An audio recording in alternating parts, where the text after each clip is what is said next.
Boa noite. A nossa aula de hoje vai ser então sobre localização e arranjo físico. São duas decisões extremamente importantes, tanto do ponto de vista de logística quanto do ponto de vista de operações. A gente vai fazer um breve apanhado desse assunto. Eu vou mostrar algumas ferramentas que são utilizadas para esse fim. E para isso eu vou mostrar para vocês alguns slides que estão disponíveis para vocês já no Moodle. E além de estarem disponíveis no Moodle, se vocês consultarem o livro de Fundamentos de Operação e Logística, o capítulo 5 também está muito mais detalhado a respeito disso. Antes da gente começar a nossa aula de hoje, eu queria que você tirasse 5 minutinhos, fizesse uma pausa nesse vídeo e olhasse esse questionário que está aqui embaixo. E dissesse o seguinte: olha, nos últimos 12 meses, qual foi o percentual das compras que você fez online, ou seja, em uma loja, nessas seguintes categorias: eletrônicos, celulares, televisões, aparelhos de som, eletrodomésticos, geladeira, batedeira, liquidificador, sei lá, roupas e comida, tanto comida pronta quanto ingredientes para sua comida.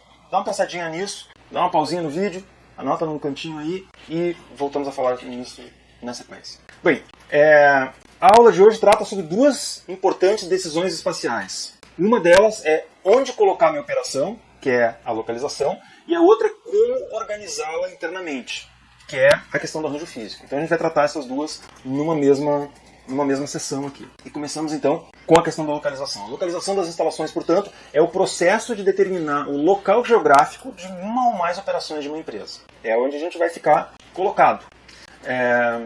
E aí eu volto para aquele questionário de vocês. Eu não sei se isso varia de acordo com a idade, de acordo com a geração que a pessoa participa, mas os meus alunos em geral, a maior parte deles tem um valor muito alto, perto de 100% de compras de produtos eletrônicos online. Eletrodomésticos, a maior parte dos meus alunos compram online. Roupas ainda é pouco, não tem muita gente comprando roupa online. E comida... depende. Comida pronta, bastante gente comprando por aqueles aplicativos tipo iFood, Uber Eats e outros tantos. Mas ingredientes ainda não, né? A gente não chegou no ponto onde, por exemplo, comprar alface, cebola, tomate, enfim, a pessoa compra pela internet. Ainda é uma coisa que é comprada diretamente. Por que eu fiz essa enquete com você? Pelo seguinte, porque até que ponto a localização de uma loja ainda é relevante? Né? Se as pessoas estão comprando cada vez mais online, estão comprando cada vez mais pela internet, até que ponto a localização de uma determinada loja, de um determinado ponto comercial, ainda é relevante do ponto de vista de uma decisão gerencial? A gente não sabe. A maior parte das lojas físicas, principalmente nos Estados Unidos, estão fechando. Né? A gente está vendo uma redução, por exemplo, aquela rede enorme Best Buy, né? que vendia produtos... ele vende produtos eletrônicos, está aberta, né? Mas tem fechando lojas semana a semana, né? O Walmart está diminuindo o número de suas lojas físicas, né? A Amazon está ganhando espaço, né? Alguns jornais e revistas especializadas até chamam isso de efeito Amazon, né? Eu não sei até que ponto isso vai chegar aqui no Brasil, como eu disse para vocês, eu ainda acho que a Amazon ainda não está pronta, pelo menos não esse ano de 2020, para isso, mas talvez um dia chegue, né? E aí, localização é relevante? Bom, se a gente for pensar que talvez a localização da loja em si tenha se tornado menos importante, mas no e-commerce a localização do CD o centro de distribuição, talvez a localização continue sendo uma decisão importante para as organizações. Em geral, indústrias e agronegócios, elas têm uma preponderância, uma maior importância para alguns fatores. Por exemplo, clima de trabalho, proximidade de mercados, qualidade de vida, proximidade de fornecedores de recursos, proximidade da matriz, serviços públicos, impostos, custos dos imóveis e, mais recentemente, apesar de não estar descrito naquele livro que está ali embaixo que eu estou citando a fonte, leis ambientais e trabalhistas também são relevantes para a localização de empresas. Né? Quando a gente fala em qualidade de vida, aqui a gente fica se perguntando, mas vem cá, as empresas se preocupam mesmo com qualidade de vida? Sim e não. Por exemplo, eu tenho um casal de amigos meus. Ele trabalhava numa empresa de calçados e a empresa dele jogou ele, promoveu ele para uma cidade remota, Irma. Ele trabalhava na manutenção da empresa e foi. E chegando lá, ele, óbvio, foi com a mulher dele, né? Chegando lá, a mulher dele formada em administração, não arranjou um emprego em lugar nenhum na cidade, veio embora, ele não aguentou morar lá, veio se desligou da empresa. Então, vejam, às vezes, quando a gente fala de qualidade de vida, não é necessariamente, quando a gente pensa em qualidade de vida, é aquela coisa maravilhosa, da pessoa ficar bem e tal, tranquilo. Não é só isso. Qualidade de vida pode ser a pessoa não ter com quem conversar na cidade, né? Não ter trabalho para o cônjuge ou coisas semelhantes, né? Então, quando a gente fala em qualidade de vida, esses elementos devem ser levados em consideração.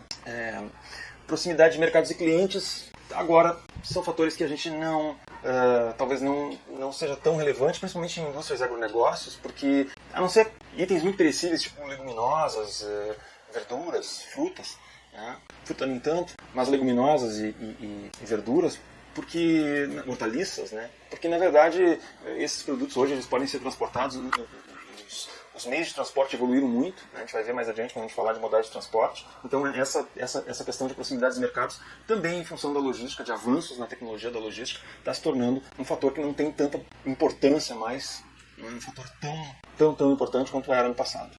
Já a localização em serviços, obviamente, até há pouco tempo atrás, um dos fatores mais importantes, mais preponderantes, era a proximidade aos clientes. Hoje a gente já começa a se perguntar, né, até que ponto um serviço precisa ficar próximo do cliente. Será que um médico precisa estar próximo do seu cliente? Será que um serviço de... Até que ponto eu preciso ter eu preciso ter uma loja perto do meu cliente, um estabelecimento de serviços, uma operação de serviço próxima do meu cliente para dar um bom atendimento para ele? As empresas estão buscando maneiras mais novas de se estruturar. Por exemplo, há muitos anos atrás, quando a gente falava em manutenção, assistência técnica de computadores, tinha que ter uma assistência técnica em cada cidade.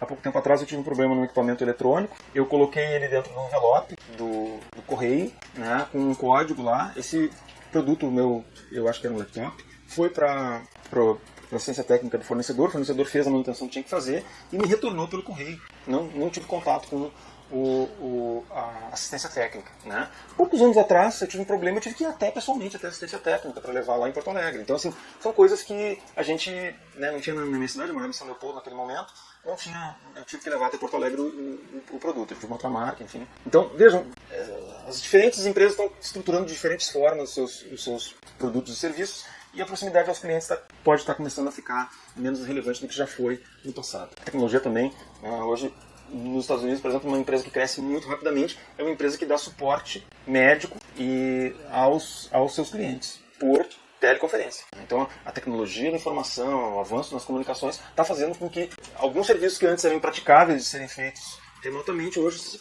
se permitem, né, ser feitos remotamente. Custos de transporte e proximidade aos mercados também é um fator que, né, dependendo do tipo de serviço, pode se tornar menos relevante, dependendo do grau de digitalização desse serviço. Localização dos concorrentes, esse sim é um fator que ainda é preponderante na questão de serviços, principalmente no varejo ainda físico, né? A gente vê muito disso. Por exemplo, proximidade aos clientes ainda é um elemento que é importante, por mais que possa parecer, a empresa que quer se destacar, ela tem que se diferenciar dos seus concorrentes, do ponto de vista de atendimento, de tudo mais, mas do ponto de vista da localização, é muito melhor eu ficar próximo dos meus concorrentes. Por exemplo, o setor das autopeças da cidade, né? Todo mundo sabe que nas cidades tem lá aquela região lá onde tem peça para carro, então todo mundo vai lá, uma loja do lado da outra e tal, pode ser interessante. Antigamente, quando a gente era mais novo, tinha a Rua das Farmácias, né? Mas isso agora com a Farmácia São João acabou. Também o ponto, né? Aquilo que a gente chama aqui no Brasil de ponto, até se vende, né? O ponto, nível de atividade de varejo na região, fluxo de pessoas, né? Então, assim, uma coisa importante que se leva em consideração é o fluxo na frente da loja. O que vende efetivamente em varejo é fluxo na frente da loja. Isso para e-commerce talvez as regras tenham mudado um pouco, né? Mas até um tempo atrás se dizia que, por exemplo, a loja que ficava na calçada que pegava sol vendia menos do que a calçada que pegava sombra, porque as pessoas caminhavam pela sombra. Hoje, né, talvez isso com a internet tenha mudado. E aí também as questões trabalhistas, qualidade da mão de obra local, né? Então, por exemplo, isso é um fator que acho que cada vez mais está se tornando preponderante, né? A qualidade da mão de obra, por exemplo, se eu vou estabelecer um contact center, né? Um centro de contato com os meus clientes, onde os meus clientes possam fazer um chat e tirar dúvidas. Eu, obviamente, não vou estabelecer esse contact center numa região onde não tenha gente que entenda o idioma que o meu cliente fala, ou o produto que eu vou dar serviço. Então, assim, acho que é importante as empresas se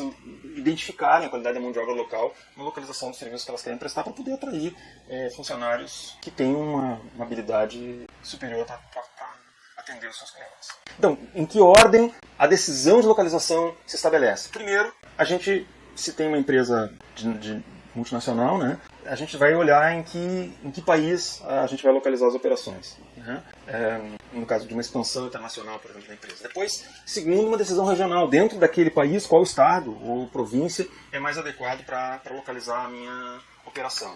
Depois, finalmente, uma decisão comunitária, em qual comunidade, município, cidade, bairro, vai ser instalada a operação. E, finalmente, decisão de local, o ponto exato em que vai ser utilizado, em que vai ser localizado, desculpa, o serviço que eu estou colocando. Depois, quais são os passos para a localização do serviço? A gente olhou assim, a sequência, né, de localização, e aquela sequência de localização a gente pode atribuir para qualquer coisa. Pode ser serviço, pode ser agronegócio, pode ser qualquer coisa. Agora, aqui para serviços, tá? Quais são os passos que a gente deve pensar para uma operação de serviços? Primeiro, fazer uma pesquisa de comportamento de cliente, né? Por que os clientes compram nossos produtos e serviços? Aí, essa pode ser uma decisão que define aí a localização que a gente vai adotar. Depois, uma pesquisa de mercado, quem são os nossos clientes, quais são as suas características e onde eles se localizam. E depois, coletas de dados para alternativas de localização. Onde é que os clientes estão mais concentrados, quais são os padrões de gasto dos clientes, quais são as tendências de crescimento, grau de competição atual e projetado. A gente aqui na Unicinos, a gente assina um serviço de uma empresa chamada Euromonitor. A Euromonitor é uma empresa internacional que ela fornece esse tipo de informação. Tem empresas de pesquisa, por exemplo, a Nielsen faz pesquisas dessa natureza. Tem empresas de pesquisa de marketing locais, menos conhecidas, que também fazem pesquisas dessa natureza. E a gente se beneficia muito no Brasil do fato de que nós temos um Instituto Brasileiro de Geografia e Estatística, o IBGE, que é o órgão que faz esse tipo de levantamento e disponibiliza uma série de informações socioeconômicas gratuitamente. Então a gente consegue, por exemplo, não no nível individual, a gente não consegue saber quem é a pessoa que tem o dinheiro, mas a gente pode saber, por exemplo, qual é o CEP do país, qual é a região do país que tem maior concentração de renda, que tipo de... Então, assim, tem uma informação bem detalhada no site do IBGE, furungando lá no site a gente consegue encontrar. E aí, finalmente, fazer projeções de receitas para cada alternativa de localização, isso é super importante, nós vamos ver mais adiante, quando a gente for fazer o cálculo do ponto de equilíbrio, como é importante ver qual é a projeção de receita para cada local, né? E, finalmente, projeção de lucro para cada alternativa de localização, né?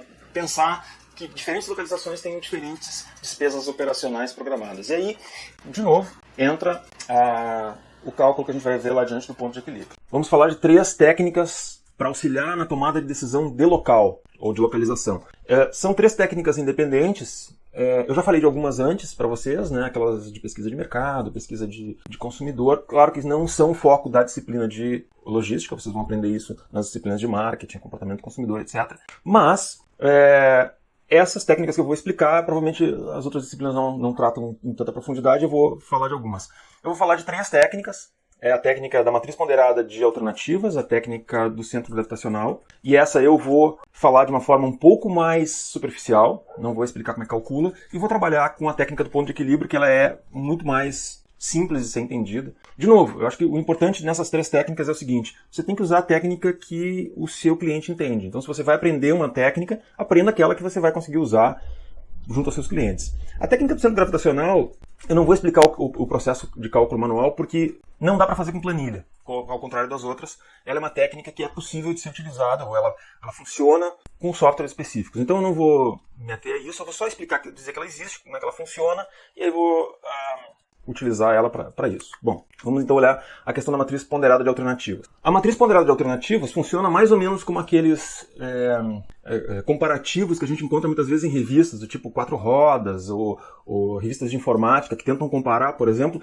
veículos diferentes. Vamos pegar os veículos populares. E aí ele vai comparar comparamos 4 veículos populares. Aí eles pegam os veículos populares, comparam os diferentes veículos, e aí você vai ter lá esses diferentes veículos com diferentes avaliações, né, para cada um dos pontos e pesos diferentes no final dá uma nota para o veículo. Tá? É mais ou menos isso que a gente usa também para comparar locais. Então, por exemplo, aqui eu estou fazendo um exemplo em que eu estou avaliando 4 atributos: qualidade de vida dos diferentes locais, clima de trabalho favorável, proximidade dos clientes e proximidade dos fornecedores. A nossa empresa definiu os seguintes pesos para esses atributos. Qualidade de vida vai valer 10% para nós, na nossa decisão.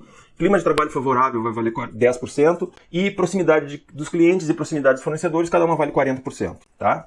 Bem, e aí a gente está atribuindo notas para esses itens. Para simplificar a vida de vocês, sempre usem notas de 0 a 10. Então, por exemplo, se vocês estiverem avaliando o custo, não coloca 10 sendo o maior custo, bota décimo do menor custo. Parece meio contraintuitivo, mas a gente quer, para nós vale mais aquelas localizações que têm um custo menor. Então coloca sempre a nota 10 para aquela coisa que mais te interessa. Então, para cada um desses itens, a nossa empresa lá, os nossos avaliadores, os engenheiros, enfim, a equipe atribuiu as seguintes notas. Então, como é que a gente calcula as diferentes notas de cada uma das avaliações? Então, a gente faz da seguinte maneira. Primeiro, a gente multiplica a nota pelo peso. Então, no local A, ela tirou nota 8 no local. Como é peso 10%, como vocês sabem, é equivalente a 0,1. Se 100% é 1, né? 10%, 0,1 ou 0,10. A minha sugestão para vocês é sempre a seguinte: vocês querem converter porcentagem num número que dê para multiplicar as coisas. Coloca lá. Bom, no Excel vocês botam vezes 10%, o Excel entende que tem que ser vezes 0,10. Mas se vocês estão fazendo na calculadora, como é que faz? Olha, eu sempre coloco o 0, eu boto sempre 0, e o número com 2 dígitos. Então, se for 8%, eu boto 0,08. Eu escrevo 0,8. E se for 8,42%, eu boto 0,842, 0,842. E assim por diante. Eu sempre converto de percentual. Mas e se for 120%? É 1,20.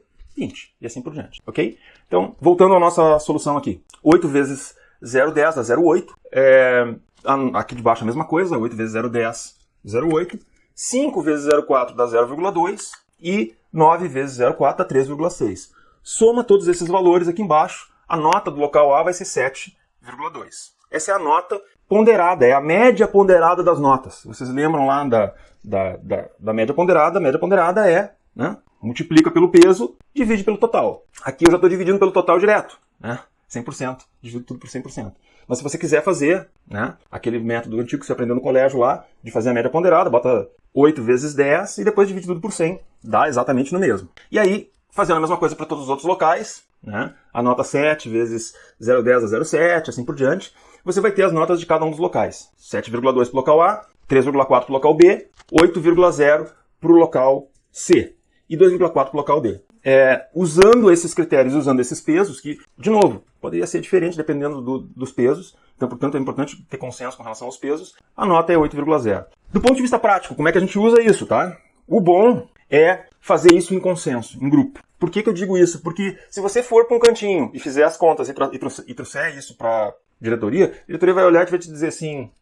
Então, assim, previamente, antes de atribuir notas para os locais e sair catando o local, identifica as coisas que para a diretoria é importante, ou para o tomador de decisão é importante, vai lá, pega os atributos, marca pesos, discute isso no teu grupo de trabalho, discute, valida isso com o tomador de decisão, com a diretoria, com o empresário, enfim, quem estiver fazendo consultoria, e aí vai lá e faz o levantamento dos locais, e aí finalmente faz essas notas e tal, e utiliza isso, tá? Então esse é o processo da matriz ponderada de alternativas, ele é amplamente utilizado para tomada de decisão, e ele funciona muito bem, ele é muito fácil de usar e muito fácil de entender. Tem que praticar um pouco, mas é uma ferramenta de consultoria ótima para quem quer se aventurar por essa área, e mesmo dentro da empresa, se tu quer, por exemplo, vender uma ideia boa, não chega para o teu gestor lá e diz assim, olha, o local que nós vamos colocar é esse. Apresenta os locais, faz a avaliação e diz, olha, é o seguinte, a gente avaliou os locais, tal, dá o passo a passo para o teu gestor, que a ideia, que às vezes obter uma grana para uma liberação de dinheiro, uma liberação de verba. Lembrem-se, a gente nunca decide nada sozinho nas empresas. A grande característica das empresas é que as decisões, elas são coletivas. Então, apresentem o histórico da decisão de vocês para que vocês possam, né, fazer a ideia de vocês ser aceita. Bom, esse aqui eu vou deixar de exercício para vocês. Vou pedir que vocês postem na comunidade, tá? É um dos exercícios que vai valer. Vocês identifiquem, então, feitas as análises sobre essas alternativas, qual local que vocês sugerem que o gestor aceite como local que deve ser escolhido para localização da empresa. Local A, local B ou local C, tá? Então, fica para exercício para vocês. O método do centro gravitacional, como eu disse para vocês, eu não vou entrar em detalhes com ele. Ele é um método que é muito mais tecnológico. Até daria para fazer uma conta manual aqui, mas eu vou poupar vocês disso. A história do centro gravitacional é o seguinte. Vocês imaginem que isso aqui é um mapa de uma região que quem tem que atender. Noroeste americano, que é o caso aqui, né? Região dos lagos. Isso aqui é o estado de Ohio. Ou mais embaixo, no centro-oeste do Brasil, enfim, uma região que vocês querem atender, tá? E vocês têm diversas alternativas, vocês têm alguns locais lá que vocês querem localizar, vocês vão pegar as coordenadas geográficas de cada um desses locais aqui no mapa, né, latitude e longitude, vão fazer a quantidade de locais a quantidade de consumo que cada local vai ter, né? E aí vocês vão colocar dentro desse software, dentro desse sistema, vocês vão colocar essas demandas, essas cargas e essas latitudes e longitudes, e o sistema vai calcular um centro de gravidade. O que é o centro de gravidade? Ele vai fazer uma média ponderada entre quantidade de consumo de cada local, cada cidade, aí está dividido em condados, né, que é uma divisão que os americanos utilizam, mas a gente poderia ter aqui estados, municípios, enfim. Vocês podem botar sedes dos municípios que vocês estão pensando em atender. E aqui o método do centro gravitacional vai posicionar no centro de gravidade, é uma matriz ponderada entre latitude, longitude, distância, portanto, e consumo de cada local. E ele vai achar um ponto no meio, não exatamente no meio geográfico, né, na posição geográfica central, mas ele vai achar o meio mais pesado. Por exemplo, se isso aqui fosse o estado do Rio Grande do Sul, certamente o centro geográfico disso não ficaria em Santa Maria, que é o centro geográfico absoluto do estado. Provavelmente ele ficasse um pouco mais para a direita, porque a população do estado ela se concentra majoritariamente ao redor da região metropolitana do estado do Rio Grande do Sul. Vocês podem imaginar, por exemplo, no nosso estado, tá? Aqui, infelizmente, eu deveria ter, talvez, até trazido o mapa do nosso estado. Vocês imaginem o mapa do estado do Rio Grande do Sul, e aí vocês olham lá, Santa Maria fica bem no meio. O estado todo tem 10 milhões de habitantes. E a região metropolitana, Porto Alegre, só Porto Alegre tem 1,5 milhão. Então vocês imaginem, por exemplo, que se a gente fosse localizar um centro de distribuição para o estado todo, o melhor lugar não seria Santa Maria. Seria talvez algum lugar mais próximo de Porto Alegre do que de Santa Maria, por exemplo, que é no meio do estado, certo? Então, esse centro gravitacional faz isso, joga ajuda a identificar qual seria o lugar mais econômico do ponto de vista de localização pela demanda versus distâncias. Tá? Basicamente é isso, tá bem? Não vou calcular com vocês aqui. Se vocês quiserem, posso disponibilizar mais material. Enfim, nos nossos livros de logística, das referências, tem informações de como é que calcula, como é que é feito o cálculo, né? Mas, obviamente, esse cálculo é muito melhor produzido por softwares específicos do que para a gente fazer manualmente. Tá? Então eu vou poupar todos nós de ter que calcular um centro gravitacional aqui. Uma técnica que é bem mais útil, bem mais... Não que a outra não seja útil, mas é bem mais simples de fazer e a gente pode fazer com mais facilidade, é o cálculo do ponto de equilíbrio para os diferentes locais. Então, essa técnica ela compara locais alternativos, levando em consideração os custos fixos, os custos variáveis e a demanda estimada. Então, vou dar um exemplo para vocês. Vamos dizer que a gente está tentando identificar qual é a melhor localização para 3 diferentes locais. Tá? Pode ser cidade, bairro, prédio, enfim. Tá? O local A vai ter um custo fixo mensal de R$1.000. São números fictícios, tá? Só para a gente fazer essa explicação. Tá? Vai ter números redondos e tal. Então, o custo fixo mensal do local A é R$1.000 por mês. Tá? E ele tem um custo variável de R$3 por unidade. O que quer dizer isso? Um custo variável significa que... Bom, o que é o custo fixo? O custo fixo é o seguinte, se eu ficar parado no mês, é o custo fixo. Aluguel, salários, tudo vai dar R$1.000. Tá? E o variável, o que é? Bom, é aquilo que vai depender da quantidade, do volume de trabalho daquela unidade. Então, por exemplo, se for um local onde eu estou estabelecendo um centro de distribuição para a minha empresa, né? O que vai fazer parte do custo variável? Quanto mais longe esse centro de distribuição for dos meus pontos de entrega, mais caro vai ser o combustível, mais custo de frete vai aumentar, enfim. Então, o meu custo variável vai depender de quantas entregas eu for fazer. Tá? Então, esse aqui é o custo variável. Um local B, que eu estou avaliando também, tem um custo fixo mais alto e tem um custo variável mais baixo. Mas como assim, Yuri? Bom, pode ser o seguinte. Vamos supor, eu estou avaliando 2 locais para botar um estoque para uma loja minha, tá? Digamos que a minha loja está muito cheia, eu preciso ter um estoque próximo das lojas. Então eu tenho 2 possibilidades. Local A, que fica longe do centro da cidade, digamos que a minha loja fica no centro, e o aluguel lá é muito caro, eu não vou botar estoque dentro da minha loja, né? Então eu quero ter um estoque separado, várias lojas têm isso. Esse local A é mais longe do centro, eu vou gastar mais para trazer mercadoria e repor mercadoria, mas eu vou gastar menos no aluguel. E esse local B é mais próximo do centro, tem um aluguel mais caro, mas tem um custo menor de deslocamento. Vamos supor, por exemplo, isso é uma possibilidade de ter 2 locais, um com custo fixo mais alto e um custo fixo mais baixo e custos variáveis diferentes para cada um. Tá? Um terceiro local que eu estou avaliando também tem um custo fixo bem mais alto. Digamos, essa aqui é a loja que eu aluguei uma loja do lado da minha loja lá, né? Estou deixando fechado só para botar estoque. Estou avaliando essa possibilidade também. Mas aí barateia muito meu transporte. É só ir lá buscar e pronto. Tá? Vamos supor essa alternativa aí. Então, qual delas é a melhor? Difícil dizer, né? Assim, olhando os números, como é que eu vou saber? Porque um é por mês. Vejam, como é que eu vou somar uma coisa que é por mês e outra coisa que é por unidade? Né? O que está faltando aqui? Está faltando a informação Eu tenho o custo fixo, eu tenho o variável, eu tenho a terceira informação que está faltando aqui, que é a demanda estimada. E aí, dependendo do nível de demanda, se eu tiver um nível de demanda muito baixo, pode ser que vale a pena um local. Se eu tiver um nível de demanda muito alto, pode ser que vale a pena outro. Então vamos calcular, eu vou simular cenário a cenário. Provavelmente na empresa de vocês vão ter um cálculo de demanda e tal, mas aqui eu vou calcular cenário a cenário para mostrar para vocês como funciona a dinâmica ou a lógica por trás do ponto de equilíbrio, tá? Obviamente eu estou fazendo isso manualmente, vocês vão fazer isso com planilha, ninguém vai fazer esse negócio na mano, né? Então, como é que calcula ponto de equilíbrio entre diferentes locais, tá certo? Bom, qual é que vai ser o custo do local A se eu tiver uma demanda zero no mês? O cálculo do ponto de equilíbrio, o cálculo do custo é sempre o mesmo. É o meu custo fixo mais o meu custo variável vezes a demanda. Se eu não tenho demanda nenhuma, se eu estou parado o mês todo, né, o meu custo vai ser meu custo fixo. O meu custo fixo se mantém. E eu estou assumindo aqui que o custo fixo se mantém independente da demanda, né? Então, para o meu local A, o meu custo mensal vai ser 1.000 de custo fixo reais por mês, mais 3 vezes zero de demanda. Ou seja, vai ser R$1.000 no mês. O local B também vai ser o custo fixo, vai ser 1.500, e o local C vai ser 2.300. Ninguém quer ter demanda zero, né? Mas para um caso desse, o melhor é o local A, tá? Se tem demanda zero, não tem por que ter o local a princípio, mas eu estou fazendo o cálculo só para mostrar se a gente vai fazer um gráfico, por exemplo, de onde é que a gente parte. Obviamente, eu estou mostrando isso aqui, vocês podem imaginar que mais tarde a gente pode fazer uma análise gráfica desse mesmo material. Se a gente estiver usando uma planilha, por exemplo, a gente pode simular valores, ver como é que funciona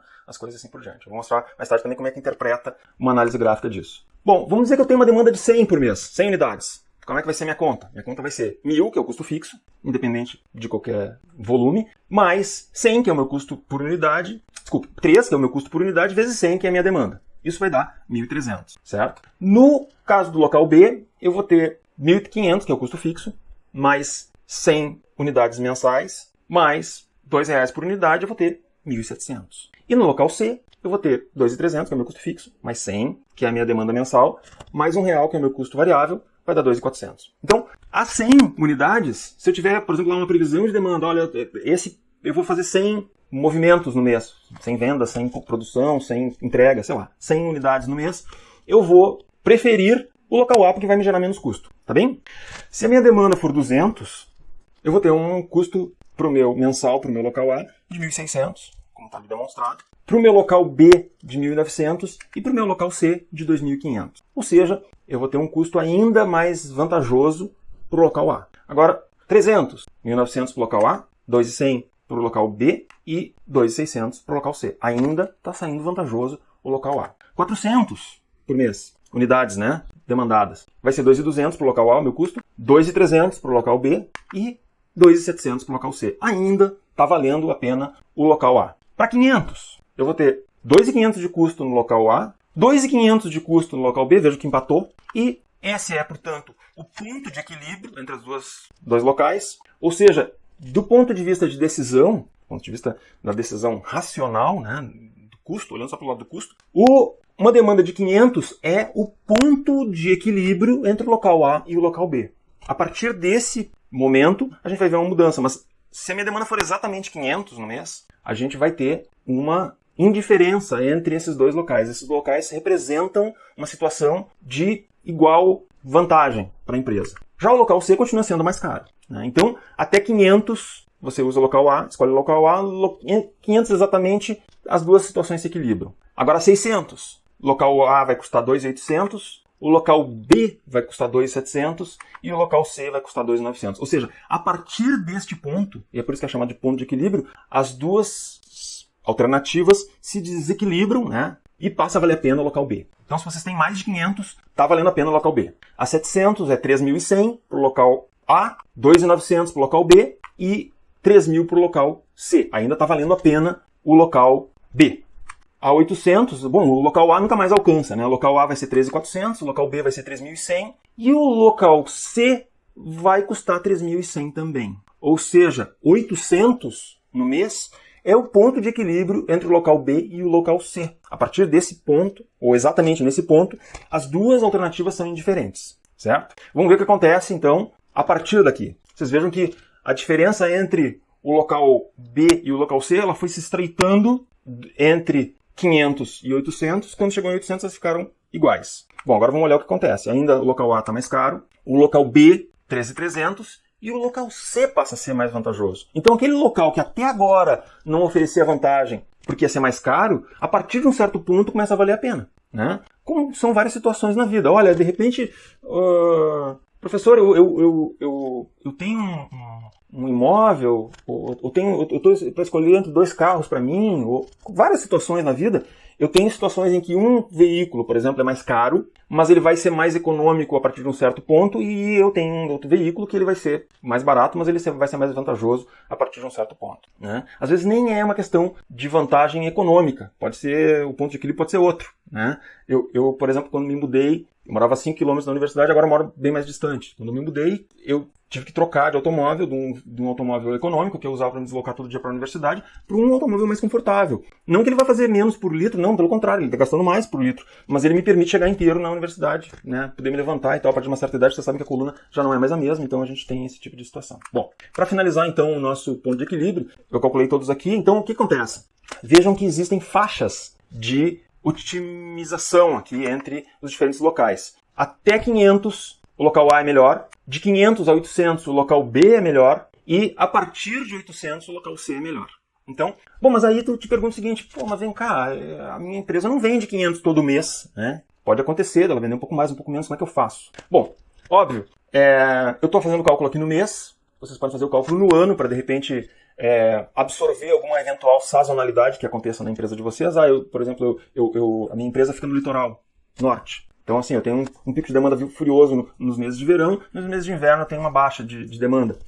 Pode ser. Então, calculando o ano, em geral, o cálculo anual, apesar de não ser tão preciso, ele te especifica uma série de coisas lá que tu tem talvez mais dificuldade de fazer no mês, tá? Então, isso é uma possibilidade. Outra possibilidade é, tem a incerteza, né? Mesmo que a gente não sabe, por exemplo, quem é que ia prever que em 2000 ia acontecer uma pandemia que ia parar as pessoas dentro de casa e a gente ia ter uma crise de demanda, por exemplo. Então, assim, tem o imponderável, isso não dá para prever de forma alguma, né? Esse é o cisne negro. Mas vamos pensar assim, ó, eu sei que a minha demanda é por volta de 500, né? Qual que eu devo escolher, A ou a B? Olha, se é por volta de 500, pensa um pouco. Existe perspectiva de crescimento do negócio? Ou não? O teu negócio é estável há muitos anos e eventualmente até pode haver um certo declínio aí nesse período. Então, dependendo, pode pender para um lado ou para o outro, tá? Então é isso aí a coisa do ponto de equilíbrio, a técnica do ponto de equilíbrio. Vamos agora para uma análise gráfica. Nessa análise gráfica, a gente faz o seguinte, em geral, isso é mostrado da seguinte forma, isso também é cobrado muitas vezes em prova de concurso e tal. Como é que funciona? Eu tenho um custo total lá na minha esquerda, né? E esse custo total, ele é aquela linha final lá, aquela multiplicação, é o custo mensal, tá? E embaixo eu tenho a quantidade de produção no mês, tá? Então, quando a quantidade de produção é 0, né, a diferença é aquela ali, né, que está entre 1.000 e 2.300, que são os custos fixos. Isso aí não interessa muito. Vamos olhar o que acontece quando chega entre 0 e 100. Vejam, entre 0 e 100, o custo do local A, que está em verde ali, ele é o mais baixo de todos. Exatamente o que eu quero. Eu quero ter o custo mais baixo. Nesse caso específico, né, se eu estivesse olhando, em vez de custo lá, olhar a receita, talvez eu quisesse o local que tenha maior receita. Mas eu estou olhando o custo. Então, o custo mais baixo é o do local A. Então, local A ainda é vantajoso nesse trecho aí. Bem, à medida que a gente vai se aproximando, vejam que o local A vai perdendo a corrida para os outros locais, né? Os outros locais começam a alcançar o local B por causa do custo variável mais baixo, mas ainda até 200 ele não chegou lá. Essa diferença vai se estreitando à medida que vai passando o tempo, né? E aí o local B começa rapidamente a alcançar o local A, eles estão cabeça a cabeça e agora se aproximam, e quando chega em 500, há realmente um empate, eles estão nariz a nariz. Não existe diferença nenhuma. Então nesse ponto é o ponto de equilíbrio, tá? Então, se vocês olharem aqui nesse ponto, o gráfico vai se estreitando, quando os dois pontos se encostam, aí é o ponto de indiferença. Essa diferença que existe entre eles é 0, tá? Na nossa planilha lá, equivalia os dois terem o mesmo custo, tá? Que é de 2.500, se não me engano. Bom, a partir desse ponto, vocês veem o local A ultrapassa o local B em termos de custo. Então, nesse ponto, já começa a valer a pena o local B que tem o menor custo. E aí eles vão se aproximando novamente, o local A dispara de custo, ele fica muito mais caro até do que o local C. Ele não é preferível em nenhuma situação acima de 700 unidades. E aí, nós finalmente chegamos no ponto de equilíbrio onde o local C e o local D se encostam. A partir desse momento, as duas alternativas são indiferentes, né? E dali em diante, o local B passa o local C em termos de custo e o local C se torna, enfim, o local mais econômico, mais vantajoso. Então, se vocês, por exemplo, estão fazendo um concurso, estão olhando uma questão de prova de ENAD, alguma coisa assim. Como é que vocês vão ver isso? Como é que vocês vão avaliar? Lembra, tem que ter custo lá no lado da esquerda, né? Eu quero ter o menor custo possível. Então, entre 0 e 500 vai ser mais vantajoso o local A, entre 500 e 800 vai ser mais vantajoso o local B, e acima de 800 vai ser mais vantajoso o local C. E isso aí é basicamente como é que a gente analisa um gráfico de ponto de equilíbrio, tá bem? E isso encerra, portanto, a nossa aula sobre localização. Então, o que eu falei na aula de localização? Eu falei da definição de localização, eu falei dos itens que devem ser observados do ponto de vista de alinhamento da estratégia, da organização, e falei de algumas ferramentas que são utilizadas para auxiliar na tomada de decisão de localização. Agora nós vamos olhar para a segunda decisão importante aqui na parte espacial, que é o arranjo físico, né? Que é a organização interna. O arranjo físico é a localização de todas as máquinas, utilidades, estações de trabalho, áreas de atendimento ao cliente, enfim, de padrões de fluxo, materiais e pessoas que circulam nos prédios e fora deles também. Tá? A literatura em português chama de arranjo físico, alguns livros chamam de layout, nas empresas a gente chama de layout mesmo, né? Como está escrito em inglês mesmo. Tá? É uma área que é mais complicada de achar material a respeito, não que seja difícil, mas assim, se você vai procurar no Google, por exemplo, layout, você vai encontrar um monte de coisa sobre layout de design gráfico e tal, né? Layout efetivamente de ambientes produtivos, seja serviço quanto manufatura, você vai encontrar um pouco mais de dificuldade de encontrar, tá? Então, é uma área que tem que ter livros específicos, eu tenho livros de layout e tal, específicos sobre esse assunto. É uma área mais restrita em termos de encontrar informação, porque é sinônimo para uma série de coisas. Pode ser layout de uma página na web, enfim, vocês vão encontrar. Botar layout vai ser assim, vai vir de tudo no Google. Então, quais são os 4 tipos básicos de layout, tá?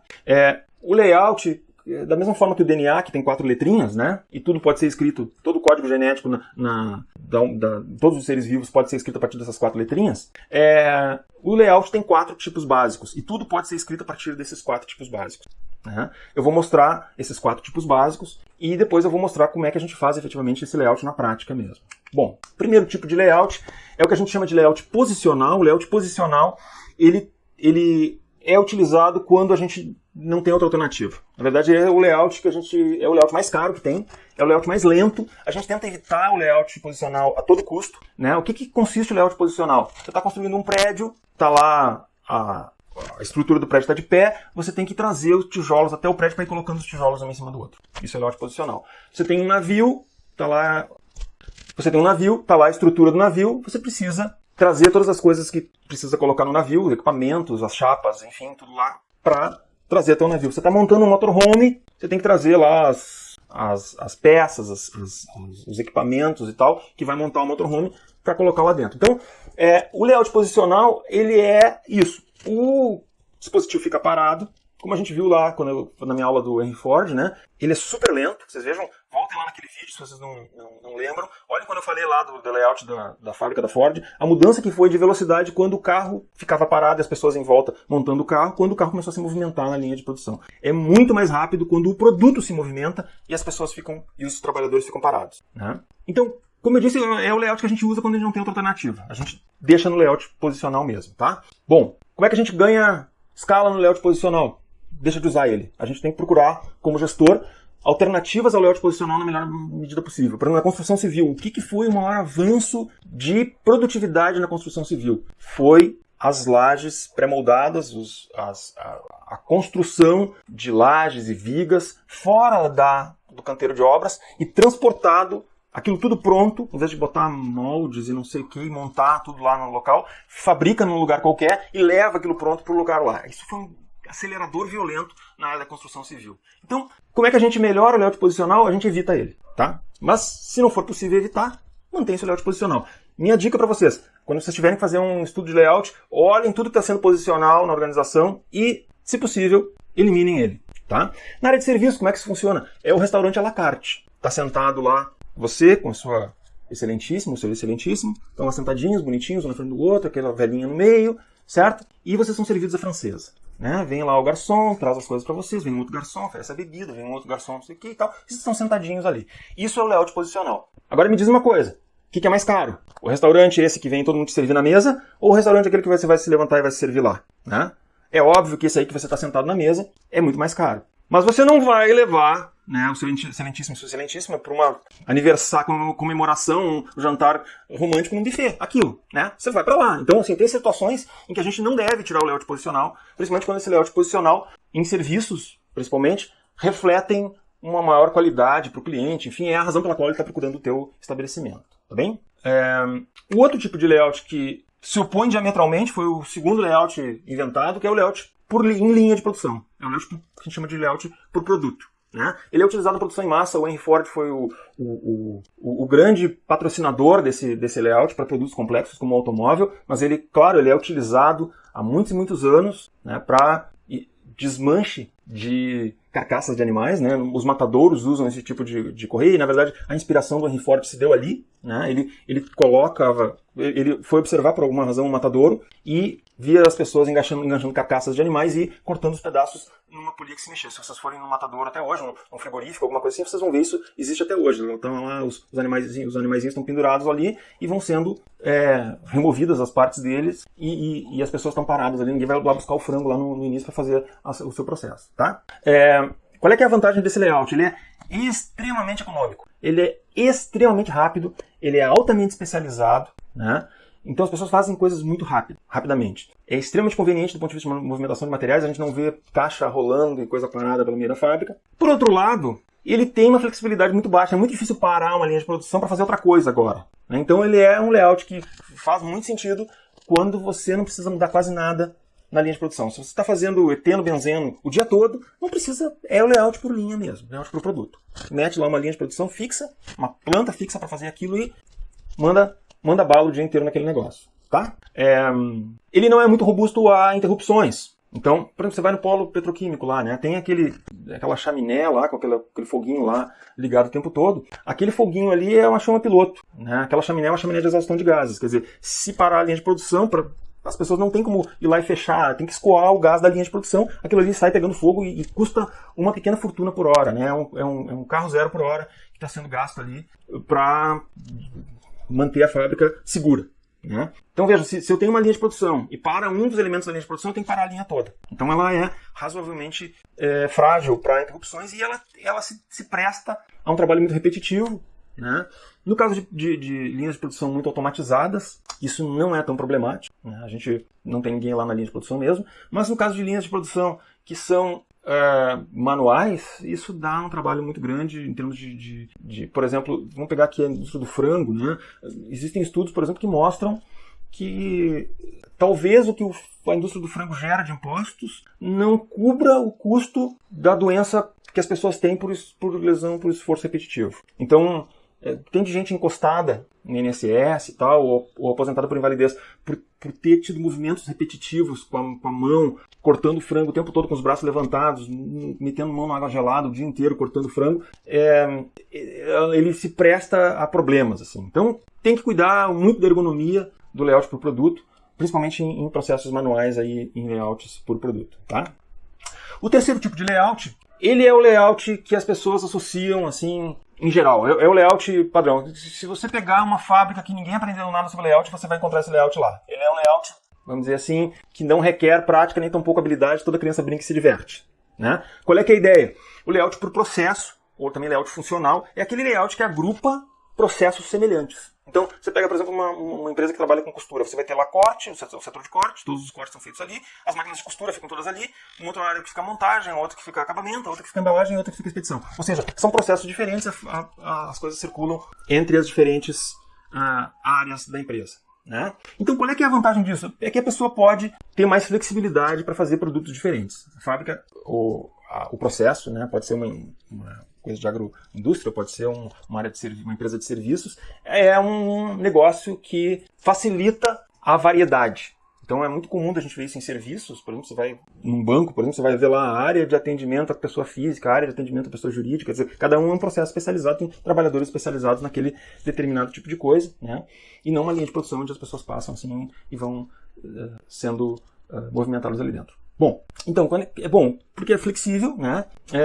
E ele é robusto à interrupção. Se uma das máquinas quebrar ali no meio, as outras máquinas que estão à volta assumem o papel dela e bota as coisas todas numa caixa, leva lá para o outro processo e vai embora, né? Problemas disso, ela é mais cara e bem mais lenta, do que a linha de produção. Né? É um fluxo complexo, é de difícil controle, então ele é um layout mais caro. Né?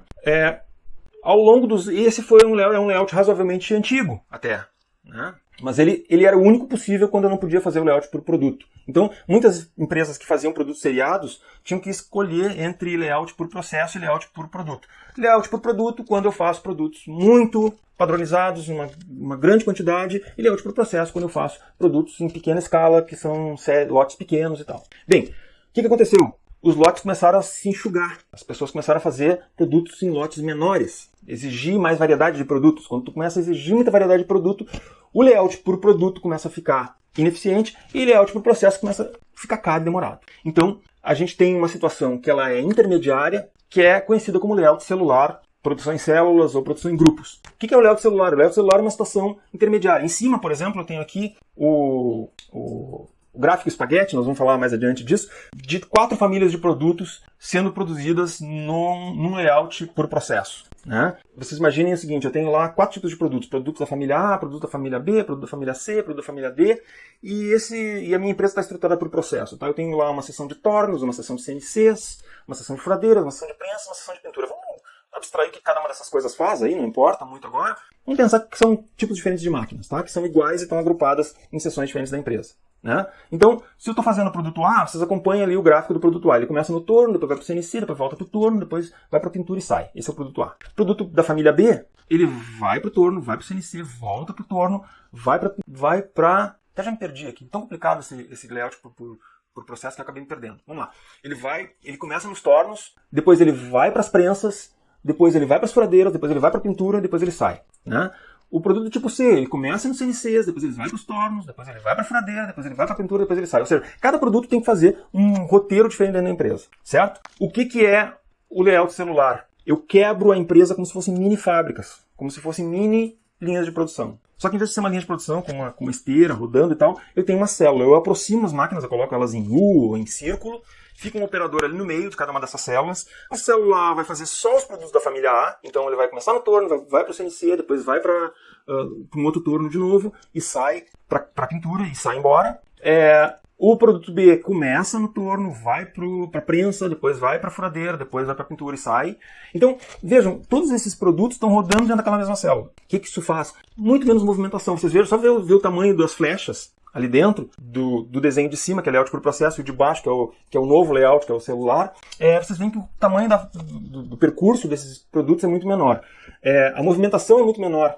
Eu posso agrupar atividades diferentes para o mesmo operador. Se eu tinha que ter antes 4 operadores de tornos, e 4 operadores de CNC, 4 operadores de furadeira, e 4 operadores de prensa, e 3 células de pintura, eu posso ter agora um operador que pode, um ou 2 operadores que pode operar cada uma dessas células. Então, fica só 4 operadores. Então, é bem mais econômico. Então, veja, circula menos, o operador faz menos coisa. Então, otimiza custo, otimiza flexibilidade, melhora o lead time, promove o trabalho em equipe, em grupo, permite paradas mais fácil.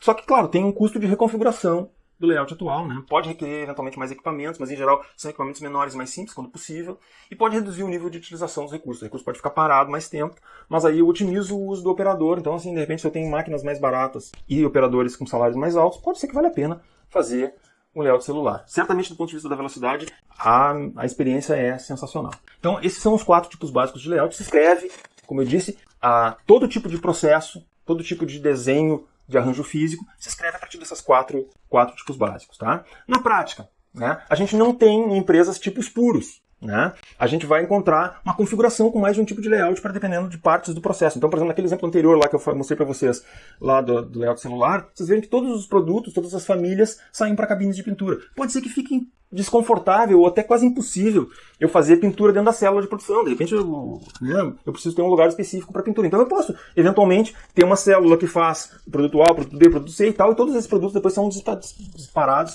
são levados para a área de pintura. Então eu tenho uma parte que é celular, né? E uma parte que é por processo. Então, assim, vejam, não é obrigado, não, agora nós vamos mudar tudo para celular e vamos acabar com as linhas de produção. Também não. Né?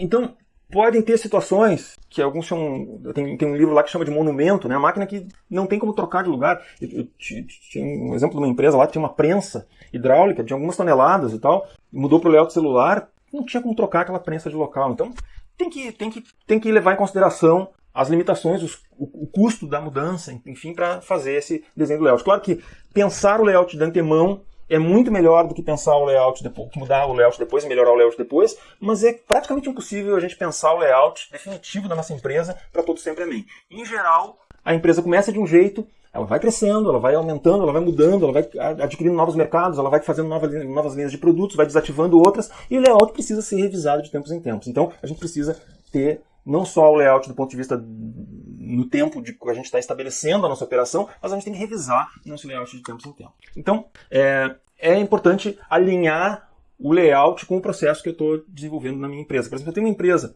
como a gente viu lá na aula 1, né? Se eu tenho uma empresa que ela é estruturada através de um processo orientado a projetos, né? Um processo que ele é de baixíssimo volume, produtos que não são seriados e tal, talvez o layout posicional se aplique, por que não? Uhum. Se eu tenho uma área de serviços profissionais, né?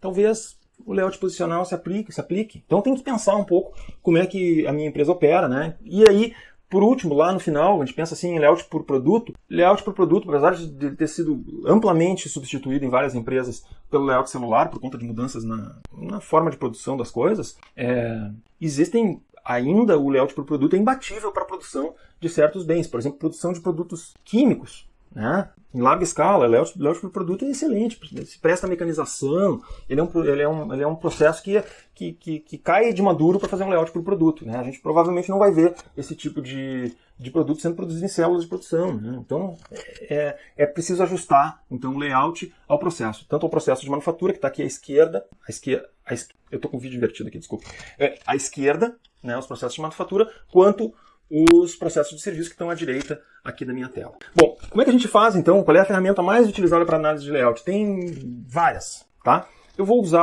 falar de duas. Vou falar uma, que é uma análise mais qualitativa, e tem uma outra mais quantitativa. Particularmente, eu confio mais nessa, eu gosto mais dessa. Mas aí não é porque eu tenha medo de matemática, vocês devem ter notado até agora que eu não tenho problemas com isso. O meu problema maior é que eu acho mais útil essa aqui do que a outra. Então, mas de qualquer forma, do ponto de vista gerencial, né? Mas eu vou falar da outra, mais porque, assim, se você for fazer um concurso, alguma coisa assim, a outra cai muito mais, tá? Então, assim, para aqueles que querem eventualmente fazer um concurso público e vai ter uma prova de administração, talvez seja mais útil saber sobre a outra do que essa aqui. Se vocês querem se focar na parte mais prática e de melhoria de processos, enfim, esse aqui provavelmente, dentro das diversas coisas que se projetam em termos de processo, o layout é provavelmente a que mais dá efeito, tá? Bom, então, para fazer o layout, o primeiro ponto é desenhar uma planta baixa, né? A planta baixa é essa figura que está aí, ela é uma visão como se a gente estivesse no teto da empresa, cortado um pedaço, uma tampa da empresa da gente, e olhando de cima, tá? Essa que é a planta baixa. Então o que vocês estão vendo é uma empresa vista de cima ali, né? Eu vou fazer um exemplo de uma pequena ferragem, tá certo? Ela tem um caixa logo na entrada à direita, ou na saída, né? Na verdade. Logo na entrada à esquerda, ela tem uma coisinha daquelas para vocês pegarem um ticketzinho de vocês, um númerozinho, né? E ao redor, toda a volta da área de atendimento, onde ficam os clientes, fica um balcão de atendimento. Do lado de cá, então, ficam os atendentes e nas paredes, ao redor das paredes, ficam armários com produtos. É um layout para lá de comum. Qualquer ferragem que vocês vão tem uma coisa parecida. Então dá para imaginar como é que é esse layout. Então vamos olhar aqui como é que seria o gráfico espaguete disso. Em vermelho ali eu desenhei o fluxo do cliente. Então, o cliente entra, pega a fichinha, vai até o balcão, quando é chamado, o atendente vai ao encontro dele, ou melhor, o atendente chama ele, e pega o número do cliente, bota numa coisinha qualquer lá, e começa a pegar nas prateleiras atrás dele os diversos produtos que o cliente está solicitando. Me traz, eu vou precisar de uma chavezinha do tipo tal, eu vou precisar de um parafusinho assim, de uma pecinha assim, tarará e tal, né? Bom, ao final, depois de feito o cliente dizer, tá, é isso aí por hoje, o vendedor vai lá, monta o pacotinho do cliente e entrega na área de pacotes, lá na ponta, ou na área de entrega, né?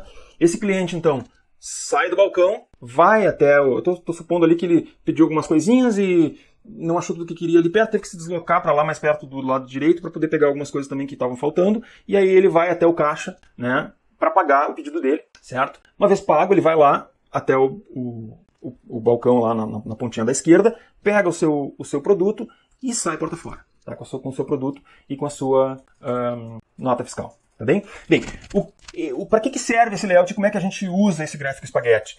Ele serve para tentar minimizar as caminhadas, os desencontros e tal. Tá?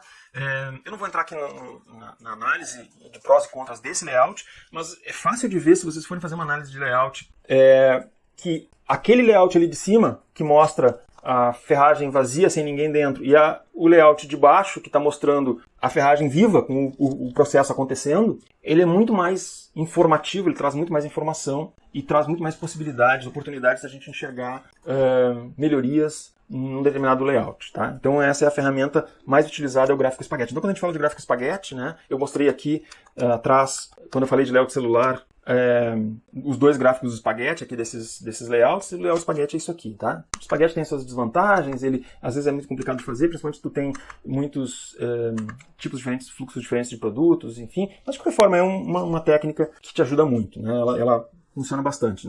Não tenta fazer o gráfico espaguete para tudo, né? Faz o gráfico espaguete, às vezes, de um produto, de um serviço. Eu quero fazer um gráfico espaguete lá no meu TC, por exemplo. O TC tem pouco tempo para fazer as coisas, então faz só um produtinho lá, né? Um serviço. Às vezes é de bom tamanho, tá? Existem diversas técnicas quantitativas. De novo, a técnica do ponto de equilíbrio, tá? Layout por processo. Existem vários softwares de simulação, tá? Então tem método da sequência de operações, diagrama de blocos, distância da carga, tem software para fazer isso e tal. Então tem uma área grande para melhoria de análise por processo. Layout por produto se usa muito a questão do balanceamento de linha, então tem uma série de heurísticas para fazer isso. E no layout celular se usa a formação de famílias de produtos, eu não vou usar, vou entrar em detalhe de nenhuma dessas técnicas, eu estou dizendo para vocês que existem técnicas para fazer isso, existem software para fazer isso. Quem tiver interesse vai ter que se aprofundar mais nesse assunto. A ideia é só dar uma visão geral do que existe, do que pode ser usado. Como é que se usa a técnica do ponto de equilíbrio para layout? Né? Comparar layouts alternativos, levando em consideração custo fixo, custo variável e demanda estimada. Olha que diferente que é lá do localização, tá? Eu estou dando como exemplo aqui 3 tipos de layout. Um layout posicional, que tem um custo fixo bem mais baixo, mas um custo variável mais alto. Um layout por processo, que tem um custo fixo intermediário e um custo variável intermediário. E um layout por produto, que tem um custo fixo altíssimo, mas um custo variável bem mais baixo. Qual deles é o melhor? Então, o cálculo é exatamente o mesmo, né? Eu peguei exatamente os 3 números, eu só troquei a informação aqui, mas o cálculo é exatamente o mesmo, tá? Então o ponto de equilíbrio para layout é feito da mesma maneira, tá? Muito dificilmente eu já vi alguém usando isso do ponto de vista prático, tá? O que eu tenho visto mesmo é em questão de prova, né? Prova de ENAD, prova de concurso público e tal, o pessoal usar mais esse tipo de pergunta, porque parece mais fácil, eu acho que de perguntar é mais fácil de responder, mas do ponto de vista prático, o que a gente usa mesmo para definir qual é o tipo de layout que a gente vai utilizar é aquele desenho lá de trás, né, que diz o seguinte, olha, se tu tem um layout tu tem um produto que vai ser feito em larga escala, né, provavelmente tu vai fazer layout por processo, por produto. E se tu tem um produto que vai ser feito em baixíssima escala, um produto muito pesado e tal, não tem o que fazer, vai ser layout posicional e pronto. Então assim, muito dificilmente eu já vi alguém usando ponto de equilíbrio para definir layout. Mas tá aí, é uma técnica que existe. Se vocês quiserem fazer a conta, né? O ponto de equilíbrio do posicional para o processo vai ser 500, né? Porque são exatamente os mesmos números, e do processo para o produto vai ser 800, né? É isso, tá? Acima de 800 vale mais fazer para o produto. Bom, vamos lá. Como é que isso também pode ser perguntado em questões e tal, né? De ENADs e concursos. Eles mostram esse gráfico pronto, assim como tá,